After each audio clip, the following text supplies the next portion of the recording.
नमस्कार मंडळी, आजच्या व्हिडिओमध्ये आपण बघणार आहे की NPS, PPF आणि EPF काय काय असतं। आपल्याला माहिती आहे की गव्हर्नमेंट जॉबसाठी लोक का अप्लाय करतात, कारण की तिथं पेन्शन मिळते, रिटायरमेंट नंतर पैसे मिळतात।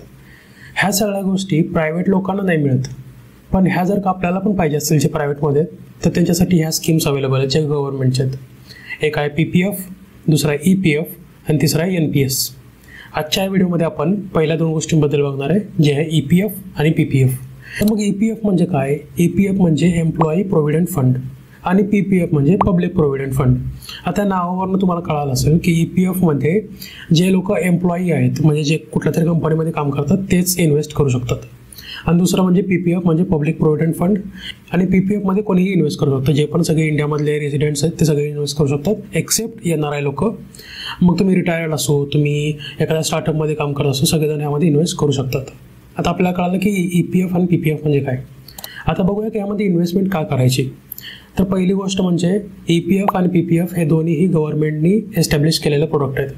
दुसरी गोष्ट म्हणजे ह्या दोन्ही स्कीममध्ये तुम्हाला ATC मध्ये जर का तुम्ही ओल्ड रिजिममध्ये टॅक्स फाईल करत असाल तर तुम्ही यामध्ये टॅक्स बेनिफिट घेऊ शकता। तिसरी गोष्ट म्हणजे तुम्हाला कन्सिस्टन्सीची सवय लागते। दर महिन्याला तुमच्या अकाउंटमधून तेवढे पैसे कट होत राहतात, ज्यामुळे तुमचं लॉंग टर्ममध्ये तुमची जास्त वेल्थ क्रिएट होते। EPF मध्ये तुमच्या सॅलरीच्या अकाउंटमधून तुम्ही स्वतः 12% इन्व्हेस्टमेंट करता आणि तुमचे एम्प्लॉयर जे असतील ते 12% इन्व्हेस्टमेंट करतात। असं करून तुमचे टोटल 24% तुमच्या CTC मधून EPF मध्ये दर महिन्याला कट होऊन जातात, त्यामुळं ती इन्व्हेस्टमेंट जास्त ग्रो होते। तर PPF मध्ये तुम्ही मिनिमम 500 रुपयापासून सुरुवात करू शकता वर्षाला, ते मॅक्सिमम तुम्ही 1.5 लाखपर्यंत टाकू शकता। ह्या दोन्ही स्कीममध्ये इन्व्हेस्टमेंट करण्याचा फायदा आहे की तुम्हाला फिक्स्ड एक इंटरेस्ट रेट मिळतो गव्हर्नमेंटकडून, जो दर वर्षाला किंवा दर क्वार्टरली चेंज होत राहतो। तर EPF मध्ये तो आहे 8 ते 9% आसपास आणि PPF मध्ये आहे तो 7 ते 7.5% आसपास।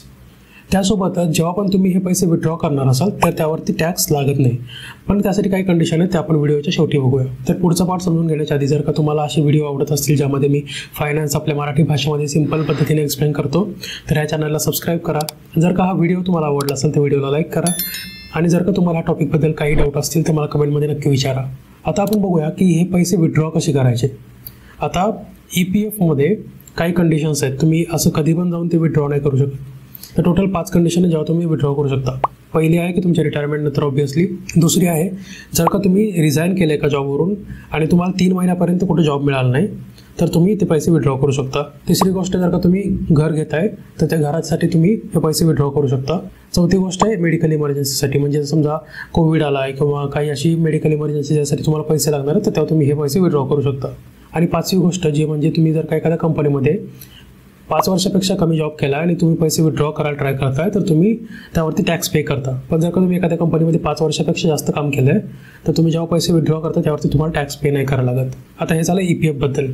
आता आपण बघूया की PPF मध्ये विथड्रॉलचं काय कंडिशन्स आहेत। PPF मध्ये तुम्हाला मिनिमम 15 वर्षाचा लॉक इन पिरियड आहे, तोपर्यंत तुम्ही पैसे विथड्रॉ नाही करू शकत।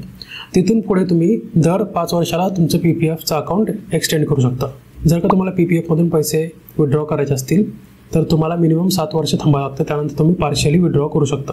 त्याचप्रमाणे जसं EPF मध्ये तुम्हाला पार्शियल विथड्रॉल्स आहे इमर्जन्सीच्या वेळेस, तसं यामध्येही अलाउड आहे, पण काही कंडिशन्स तुम्हाला मॅच करावे लागतात।